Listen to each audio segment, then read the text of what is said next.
Hi hello friends, அஸ்ஸலாமு அலைக்கும். இன்றைக்கி மினி விளாக் பார்ட் 2 தான் பார்க்க போகிறோம். இன்றைக்கி மார்னிங் செம்மையாக அப்படியே விடிய ஸோ என்ன பண்ணலாம் அப்படின்னு யோசிச்சுட்டு இருக்கும்போது தான் வீட்டில் சப்பாத்தி இருந்துச்சு. சரி, அதை வச்சு ஏதாச்சும் பண்ணலாம்னு சொல்லிட்டு இன்றைக்கி நான் சப்பாத்தி நூடுல்ஸ் மாதிரி தான் பண்ணியிருந்தேன். அதுக்கு 2 மினி சைஸ் வெங்காயம் எடுத்துக்கலாம் அண்ட் ஒரு சின்ன தக்காளி எடுத்துக்கலாம்.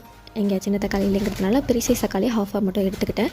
ஸ்டவ் ஆன் பண்ணிட்டு ஆயில் ஊற்றிட்டு அதில் நம்ம வெங்காயத்தை போட்டு நல்லா சாப் பண்ணி வதக்கிக்க வேண்டியது தான். வெங்காயம் லைட்டாக வதங்கினதுக்கப்புறமா லைட்டாக உப்பு போட்டுட்டு அதையும் நல்லா வதக்கிட்டு அண்டு இஞ்சி பூண்டு பேஸ்ட் லைட்டாக போட்டுக்கலாம். அதோட பச்சை வாசனை போகிற வரைக்கும் நல்லா ஃப்ரை பண்ணிவிட்டு அண்ட் நம்ம மசாலா ஆட் பண்ண ஸ்டார்ட் பண்ணலாம்.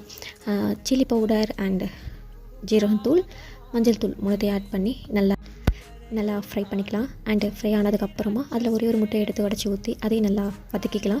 முட்டையை வதங்கினதுக்கப்புறமா நம்ம கட் பண்ணி வச்சுருந்தா சப்பாத்தி அதை எடுத்து அப்படியே அந்த இதில் போட்டுட்டு அகெயின் இன்னொன்று டைம் நல்லா இது வதக்கிக்கலாம். அண்ட் உங்கள்கிட்ட சோயா சாஸ் இருந்தாலும் சோயா சாஸ் லைட் ஆட் பண்ணிக்கோங்க. டொமேட்டோ சாஸ் இருந்தாலும் டொமேட்டோ சாஸுமே ஆட் பண்ணிக்கோங்க.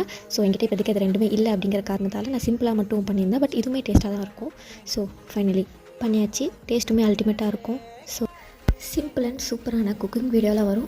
அதெல்லாம் பார்க்குறதுக்கு மறக்காமல் சேனல் சப்ஸ்கிரைப் பண்ணிக்கோங்க. Love you guys.